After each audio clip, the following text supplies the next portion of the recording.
Indépendance, cha-cha, tozumiye. Oti kwanza, cha-cha, tubakidi. Au table ronde, cha-cha, baganyeo. Oni panda, cha-cha, tozumiye. Indépendance, cha-cha, tozumiye. Oti kwanza, cha-cha, tubakidi. Au table ronde, cha-cha, baganyeo. Oni panda. Asoreko na bako, bayokani motomoko, nakonaka na cartel, balingani na front commun, bolikando kazavumo, elumumba na kalondi, boliatombe kamitatu.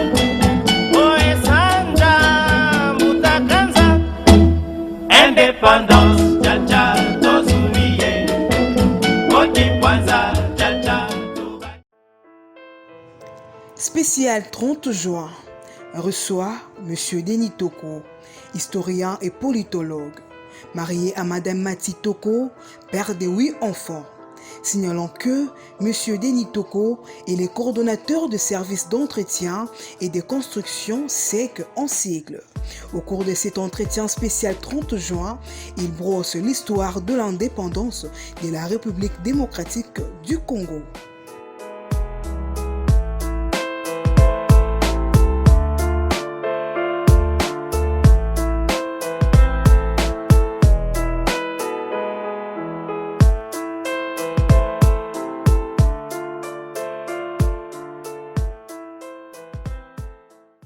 au table ronde, cha-cha, baganyeo.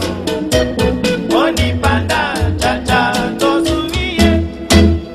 Ce plateau spécial reçoit pour ces jours Denis Toko. Il est historien et politologue. C'est en marge de la commémoration du 60e anniversaire de l'indépendance de la République démocratique du Congo. C'est une histoire qui s'est écrite pendant 60 ans. Ce plateau sera co-présenté avec ma consoeur Nathalie Ngisha, qui est avec moi, très souriante, bien content. Merci. Bonne fête d'indépendance à vous aussi. Ok. Lui, c'est Denis Toko, il est notre invité. Je l'ai bien dit, il est politologue, il est aussi historien. Nous vous souhaitons la bienvenue sur notre plateau. Merci beaucoup et bonne fête d'indépendance. Un plateau circonstanciel de chez vous qui nous intéresse. On est également reconnaissant de nous avoir reçus chez vous. Oui, et moi, de vous remercier sincèrement d'avoir pensé à moi, à cette date historique quand même, d'avoir pensé à moi et fait le déplacement jusque chez moi. Donc vous êtes les bienvenus. Merci beaucoup. Merci. D'abord, cette fête d'indépendance, ça vous rappelle trop de choses. Oui, beaucoup de choses. Mais je commence à me demander si nécessairement il faut l'appeler fête de l'indépendance. Je ne sais pas, hein, c'est le jour où on commémore, on se souvient de notre indépendance. Est-ce que véritablement il y a une fête? Ça c'est autre chose. Hein? Mais bon, donc c'est pas une fête. En tout cas, pour le cas d'espèce aujourd'hui, on ne peut pas parler d'une fête. Est-ce que vous fêtez là aujourd'hui? Pas du tout. On fête en confinement. Vous fêtez ou vous commémorez l'indépendance du Congo? En même temps, en fait. C'est long. Monsieur Denis Toko, Oui. que retenir de l'histoire de l'indépendance du Congo? Merci beaucoup, madame. Beaucoup de choses. Hein. C'est une date historique. Historique dans le sens où nous récupérons, le Congo a récupéré à cette date ici son indépendance politique. Pour ne pas revenir tellement au mot indépendant, je dirais que nous récupérons là notre souveraineté. On s'affranchit d'une décolonisation et ça ne peut être qu'important la date d'aujourd'hui. C'est important, effectivement. Y a-t-il possibilité de nous relater en bref l'histoire de l'indépendance? Oui, le 30 juin 1960, c'est l'aboutissement d'un processus très long avant qu'on arrive au 30 juin. Mais je ne veux pas aller très loin, au risque de perdre les fils d'idées. Je prends comme point de mire, point de départ, l'année 1958. En 1958, à Accra au Ghana, fut organisée la conférence internationale panafricaine sous l'égide du président ghanéen Kwame Nkrumah, qui, autour de ces années, s'inspirant de ce qui s'est passé au niveau de l'Asie, où les colonies britanniques commençaient petit à petit à s'émanciper, les Africains ont pris conscience de leur devenir. Ils voulaient s'assumer eux-mêmes. C'est ainsi que le président ghanéen Kwame Nkrumah organisait à Accra une grande conférence où on devait discuter de l'avenir de l'autonomie des peuples africains. Il s'est fait qu'en ce moment, au Congo, il y a eu un mouvement d'affranchissement qui s'installait, avec notamment Patrice Lumumba. Il y avait beaucoup d'acteurs politiques. Mais lui, là, Lumumba, il avait vraiment pignon sur rue, parce qu'il se faisait parler de lui depuis 1957. Il s'illustrait dans la lutte pour l'indépendance du Congo. Ainsi que Kwame Nkrumah a invité le mouvement lumumbiste à venir participer à cette conférence Dakar. Il s'est fait que, en ce moment-là, pendant cette année-là, il n'y avait pas que Lumumba. Je prends seulement les grands courants politiques de l'époque. Il y avait Lumumba avec son mouvement national congolais, et puis il y avait Kasavubu, Joseph Kasavubu avec la Bako. La Bako, c'est l'association de Bakongo. C'était pas tellement un parti politique, c'était, on pourrait l'appeler un mouvement associatif de Bakongo. Alors, Lumumba était invité, pourtant Kasavubu s'y attendait aussi d'être invité à cette conférence-là. Mais bon, c'est Lumumba qui est parti, et Kasavubu qui était beaucoup plus proche des colonisateurs, parce que je voudrais vous rappeler qu'en 1954, un ministre de la colonie, il s'appelait Bilsen, avait établi un plan de 30 ans comme processus d'affranchissement de notre indépendance. Kasavubu était proche de cette approche-là. Mais Lumumba était beaucoup plus brutal. Il voulait une indépendance immédiate. Et donc Kasavubu se retrouvait un peu plus proche des colonisateurs que Lumumba. Mais à son plus grand étonnement, à son plus grande surprise, Kasavubu n'a pas compris pourquoi les colonisateurs avaient autorisé les départs, avaient autorisé la sortie de Lumumba pour Accra à son détriment. Il n'était pas content. Kasavubu, voulais-je dire. Lumumba est parti à Accra, il a participé à cette conférence, les horizons ont été ouverts, il a compris effectivement dans quelle cadence politique le monde est en train de se mouvoir. Et quand Lumumba est rentré au Congo, à Kinshasa, c'était une explosion. Tout le monde voulait entendre Lumumba, l'écouter. Tout le monde voulait savoir ce que ça signifiait l'indépendance. Et Lumumba organisait des meetings partout, acceptés par les colons, les colonisateurs. Kasavubu n'a pas vu ça de très bon oeil. Lui qui était beaucoup plus proche des colonisateurs. Ce qui fait qu'en 1959, le 4 janvier, en 1959, Kasavubu, avec son Abako, voulait organiser un meeting populaire aussi pour se faire entendre. C'est vrai que les colonisateurs, l'administration coloniale de l'époque, avait autorisé. Mais il s'est fait que le jour même où devait se tenir ce meeting, à la place IMCA aujourd'hui là-bas, le meeting a été décommandé. Parce que l'administration coloniale avait compris que Kasavubu également voulait se rapprocher de Lumumba dans la vision d'une indépendance immédiate. Ce qui fait que le colonisateur, l'administration, avait refusé le même jour. Ils ont retiré l'autorisation le même jour à Kasavubu pour tenir ce meeting. Mais vous vous rendez bien compte, en ce moment-là, la place était déjà envahie. C'était plein, c'était archi-comble. Je vous rappelle que Kinshasa, Léopoldville à l'époque, c'est le fief des Bakongo. Et le mouvement associatif à Bako, c'était leur mouvement. Donc vous imaginez que c'était plein ce jour-là où on attendait Kasavubu qui voulait donner une autre vision, une autre approche de l'indépendance par rapport au timing. Bon, les colonisateurs avaient empêché que cette réunion ait lieu. Les gens ont attendu sur place, les gens sont déplacés depuis le matin, ils ont attendu jusque vers l'après-midi Kasavubu ne venait toujours pas, jusqu'au moment où ils ont appris que le meeting était décommandé. Et les gens, naturellement, étaient très mécontents. Il y avait de mouvements de protestation énormes. Mais il s'est fait, ironie du sort, ou coup historique, je ne sais pas, au même moment, au stade actuel, le stade Tata Raphaël, à l'époque, ça s'appelait stade Roi Baudouin, se tenait un grand match de football entre une des plus grandes équipes populaires de Kinshasa, l'AS V-Club aujourd'hui, et une autre équipe de seconde zone. Le fait que ce jour-là, V-Club était battu par cette équipe. Et vous voyez le chauvinisme des Quinois en matière de sport. Les gens se sont révoltés, il y a eu des jets de pierres, des désordres énormes, mais ces gens, vous voyez la proximité entre le stade Tata Raphaël d'aujourd'hui et la place Imka, c'est tout proche. Hein? Oui. Le mouvement des gens qui venaient du stade en cassant a rencontré le mécontentement des gens qui étaient sur la place Imka. Et boum, il y a eu une explosion terrible de protestation et tout le monde commençait subitement comme ça. Et ceux qui venaient du stade. Et ceux qui venaient du stade, qui étaient nombreux, vous voyez comment ça fait le stade. Et ceux qui attendaient le meeting, et tout le monde, la protestation, vous savez, le mouvement de foule, c'est toujours comme ça. Hein? Oui. Le mouvement de foule, il est grégaire. Hein? Et puis les gens ont commencé à crier indépendance. Et puis il y a une explosion terrible. Mais cette explosion a fait que les Lumumbistes, eux aussi, qui réclamaient l'indépendance, se sont joints au mouvement. Alors la situation est devenue insaisissable, incontrôlable. Voilà un peu le point de départ qui a attiré l'attention de l'autorité coloniale à l'époque de revoir ses plans.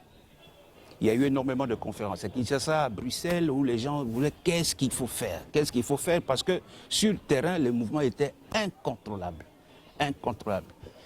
Ce qui fait qu'en janvier 1960 et en février 1960, s'est tenue à Bruxelles ce qu'on appelait la conférence, la table ronde, qui réunissait les notables du Congo et ceux de la Belgique pour voir dans quelle mesure pourrions-nous accorder l'indépendance, à quelle période, etc. Là, c'est pour l'histoire, c'est ce qui a mené petit à petit vers l'indépendance du Congo le 30 juin, de manière succincte. Alors, s'il faut dire de 1960 jusqu'à nos jours, est-ce qu'on peut dire que la RDC est totalement indépendante? Non, on ne le dirait pas. Pourquoi? Parce que l'indépendance, il n'est pas seulement l'indépendance politique. C'est vrai que le politique tire les autres aspects de la vie. L'indépendance, au même moment qu'il est politique, entraîne la vie sociale. Nous devons être indépendants socialement, surtout économiquement. Est-ce que vous pouvez me dire que nous sommes indépendants économiquement? Regardez notre économie. Elle est extrêmement extravertie. C'est voulu par les grandes forces. C'est voulu par les grandes puissances qui veulent toujours avoir la même mise sur le Congo. N'oubliez pas que le Congo est extrêmement, disons potentiellement riche. Ces richesses, comment dirais-je, les impérialistes ne veulent pas nous laisser en paix. En ce moment-là, on ne peut pas dire que nous sommes indépendants économiquement. Et alors même politiquement. Vous voyez, toutes les décisions qui se prennent ici, tous les discours des hommes politiques, si vous suivez bien, c'est toujours faire appel à la communauté internationale. C'est vrai que nous sommes dans la mondialisation, mais politiquement, économiquement, on ne peut pas parler d'une véritable indépendance. On peut peut-être rentrer dans les détails, dans les faits, mais je crois que le mot indépendance au jour d'aujourd'hui, je dirais, c'est presque une coquille vide. Voilà, M. Trésor, alors, c'est quoi le fait concret qu'on peut considérer comme l'acte fondateur de notre indépendance, parce que certains analystes parlent de ce trouble-là et les autres parlent du discours de Lumumba presque improvisé. Selon vous, vous êtes historien, c'est quoi le fait concret? Bon, le discours de Lumumba n'a pas provoqué l'indépendance. Lumumba a fait son discours, on est devenu indépendant. Je crois que ce qui a provoqué l'indépendance, je viens de le dire ici, c'est un peu le mouvement de masse. Les gens voulaient s'affranchir de cette colonisation. Les gens n'étaient pas libres dans leur mouvement, dans leur action, dans leur manière de vivre. Des petits faits, par exemple, la Gombe aujourd'hui qui s'appelait Kalina. Un noir ne pouvait pas aller comme ça à Kalina, sauf ceux qui travaillaient, les ouvriers, etc. Donc il y avait des restrictions politiques, sociales énormes, et à un moment donné, un homme veut naturellement être libre. C'est ça qui était au départ. Et puis il y a l'influence extérieure. Au niveau de l'Afrique, et je vous l'ai dit, au niveau du Moyen-Orient, les gens s'affranchissaient. C'est ce mouvement-là qui, au travers des événements du 4 janvier, a provoqué l'indépendance. Maintenant, quant au discours de Lumumba, ça c'est autre chose. Le discours de Lumumba, c'est une détonation politique, je crois. C'est ce discours qui a fait de Lumumba grand, et c'est ce discours aussi qui a fait tuer Lumumba au même moment.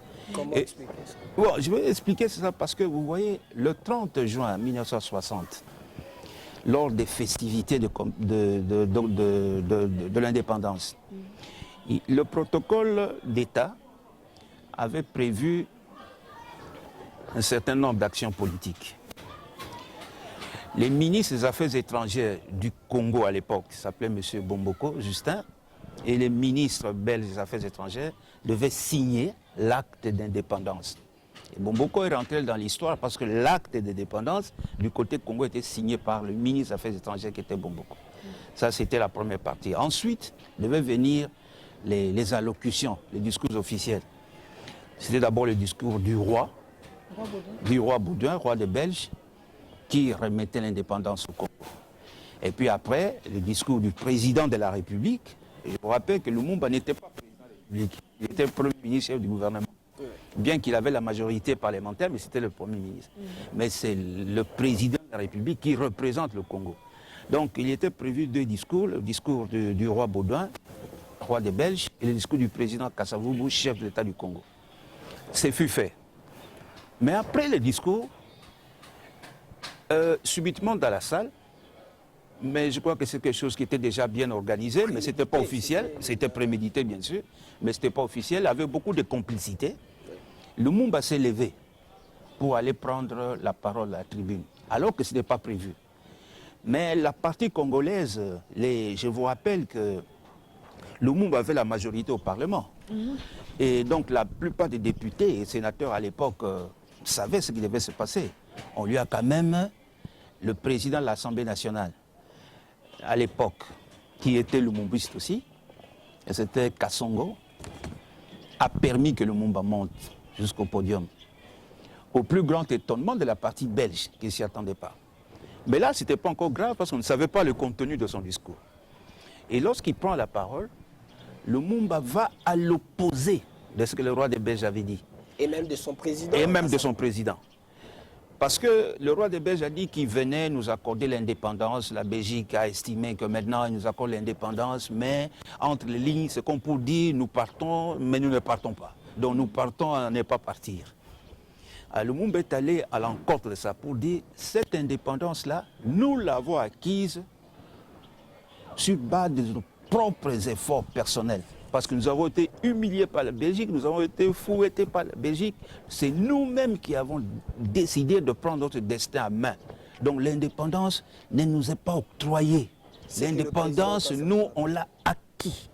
Alors que dans les discours du roi des Belges, même entre les lignes, dans le discours du président Kasavubu, c'est comme si la Belgique est venue nous octroyer l'indépendance.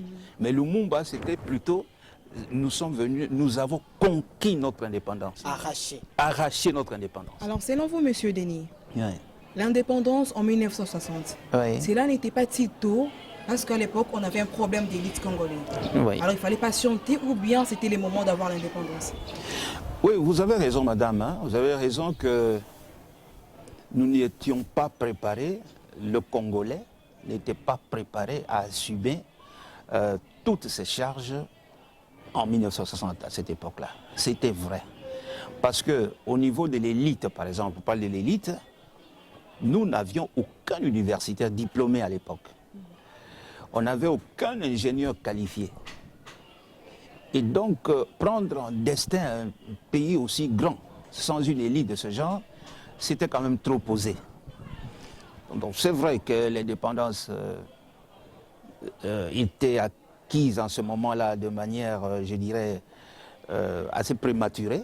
Mais c'est le mouvement de l'histoire. Vous savez, on ne contient pas une foule. c'était la volonté populaire.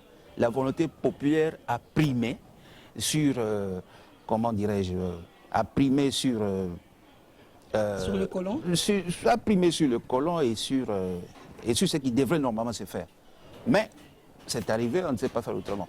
Mais le problème qui se pose, moi je ne crois pas que ce soit un problème plus d'avoir acquis l'indépendance un peu plus tôt. C'est la gestion. C'est la gestion de cette indépendance qui pose problème.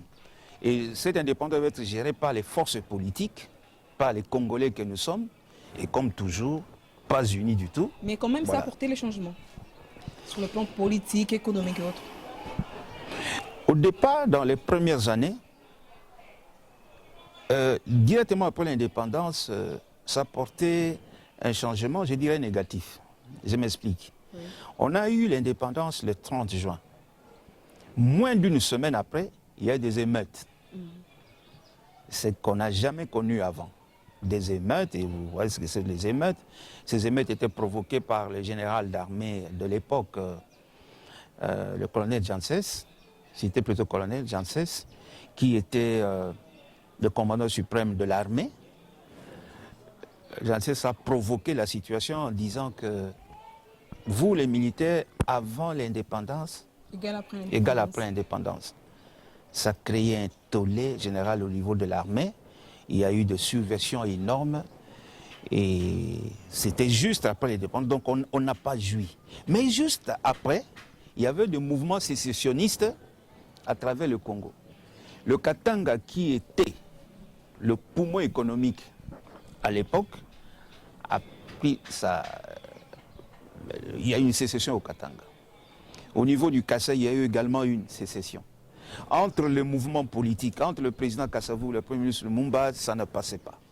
Donc vous voyez, juste après, et tout ça s'est passé entre le mois de juillet et le mois de septembre, au moment où Mobutu est venu neutraliser toutes ces forces-là. Donc le Congolais n'a pas directement joui de son indépendance parce qu'il y a eu une période trouble énorme. Entre 60 et je crois vers les années 63, beaucoup de mutineries, les lumumbistes installés à Kisangani, etc., qui a mené jusqu'au niveau de 1964 où le pays était totalement démantelé complètement parce qu'il y a eu des forces de Kinshasa, des forces de Kisangani qui se battaient, ce qu'on appelle la rébellion mouléliste. Donc c'est pour dire que jusque de 60 jusque 65, je parle sur le plan de la sécurité. Oui. Nous ne vivions pas en sécurité. Et dès 65, jusque maintenant, c'est peut-être autre chose, on peut peut-être en parler. C'est quand même... Donc, on est dans l'insécurité, ça continue. Il faut reconnaître, quelle que soit sa gestion de la chose publique, le président Mobutu a réussi à unifier le pays et à mener une sécurité, je dis une sécurité des armes au Congo, alors, hormis sa gestion politique. Alors, monsieur Denis Toko, oui. Je rappelle, hormis le fait que vous êtes historien, mais vous êtes aussi politologue. Oui. Alors, quelle analyse faites-vous du comportement de l'homme politique congolais 60 ans après son indépendance? Décevant. Décevant. Décevant. Là, il ne faut pas aller par quel chemin. Comment ça? Intérêt personnel au détriment de l'intérêt général. C'est ça le comportement du Congolais. Comme ça. Lorsqu'on accède à un pouvoir public, c'est pour travailler pour le public. Mais l'homme congolais que nous sommes, vous accédez à un poste de responsabilité, c'est pour vos intérêts personnels. C'est pourquoi il y a une crise permanente. Une crise de positionnement, une crise de tout genre, simplement par égoïsme politique. Donc, vous avez suivi les discours du chef de l'État sur les 60 ans de l'indépendance? Oui, j'ai suivi les discours du chef de l'État. Une analyse sur les discours? Globalement, je le trouve positif. À partir du moment où il appelle la classe politique, comme je venais de le dire tout à l'heure, à viser plus l'intérêt général que les intérêts personnels. Je m'excuse, madame, si vous voyez tout ce qui se passe maintenant, je prends que la situation actuelle. Il y a des propositions de loi, il y a ceci, et Sakata. Est-ce que c'est vraiment important? Au moment où nous avons même de la peine à gérer la Covid, nous avons la peine à mobiliser les moyens pour faire face à la Covid. Est-ce que, j'en viens, est-ce que c'est le moment de faire ces propositions? Maintenant que nous devions revoir comment organiser nos élections, il y a une discussion inutile autour de la CENI. C'est comme si il faut être là pour favoriser une force par rapport à une autre. Pourquoi on l'appelle indépendante? Pourquoi ça doit poser des problèmes pour mettre en place les nouveaux animateurs de la CENI? Voilà les comportements des Congolais. Voilà, si c'est cette tête-là, il n'est pas de ma famille politique, je n'en tire pas bénéfice. C'est ça la famille politique. Et donc j'ai trouvé le discours du président assez positif, à la mesure où il estime que pour l'instant, je parle globalement, hein, pour l'instant, le président a fait une autocritique de la classe politique congolaise. Je crois qu'il a dit que ça ne devrait pas être ça et qu'en ce moment-là, visons beaucoup plus l'essentiel. Je le trouve globalement positif. Voilà, je pense que nous sommes arrivés à la fin de cet entretien. Alors, vous avez l'occasion d'adresser quand même un message à la population et peut-être aussi à l'homme politique congolais pour un avenir meilleur. Parce que vous-même, vous avez déploré le comportement 60 ans après qui est décevant. Alors, quel est le message que vous aurez adressé? Oui, le message, j'aime bien notre hymne national qui dit « Peuple congolais, redressons nos fronts. » Longtemps courbés. Longtemps courbés. Et là, j'ai fait une interpellation plutôt à vous les jeunes. Il faut comprendre que nos fronts sont longtemps courbés. Et c'est le moment, c'est le message que je lance à la population congolaise et particulièrement aux jeunes de lever le front et de savoir que nous n'avons qu'un seul pays, c'est le Congo. Ce n'est pas normal qu'on a tous un seul pays, mais que l'on se divise pour ce pays. Ce n'est pas bien. Vous les jeunes, si nous les plus âgés, nous avons raté le coche, reprenez les choses en main et ayez en tête que ce pays nous appartient, c'est notre pays. C'est nous qui devons le rendre grand. Évitons tout ce qui se passe, des discussions politiques, parlons plutôt de développement, vous jeunes. Vous êtes de la presse, mais lorsque je suis les médias, vos timings, si vous regardez, vous prenez beaucoup de temps à inviter les politiciens pour des discussions, je dirais, inutiles, connues à l'avance. Vous invitez deux personnes de tendances différentes. Moi, je regarde la télévision, je sais ce que celui-là va dire. C'est inutile. Parlons développement. Organisez des missions de développement. Pourquoi à Kinshasa, il n'y a pas les courants? Qu'est-ce qu'il faut faire? Interpeller les gens. Pourquoi il n'y a pas de routes, de dessertes agricoles? Pourquoi? Nous avons d'énormes problèmes de développement, mais nous passons notre temps, vous les jeunes, à passer notre temps sur des discussions d'intérêt personnel. Non, il est grand temps qu'on parle de développement et comme ça, le Congo sera indépendant. Dieu nous a pourvu des richesses énormes. Il est grand temps qu'on puisse penser à les exploiter, nos richesses, qu'à voir les intérêts personnels. C'est ça que je donne le message. Et même si on ne fête pas aujourd'hui, bonne fête d'indépendance, même dans les cœurs, à tous les Congolais. Merci beaucoup. Merci aussi à vous, chers téléspectateurs. Nathalie Guicha était avec moi sur ce plateau circonstanciel. Spécial 30 juin, merci à toute l'équipe technique, Martin Libo, Tarquin Ngongolo, merci au coaching de M. Elton Boulamba et la suprématie des trésors Toko Dieka. On se retrouve prochainement avec d'autres invités. Ciao. Indépendance.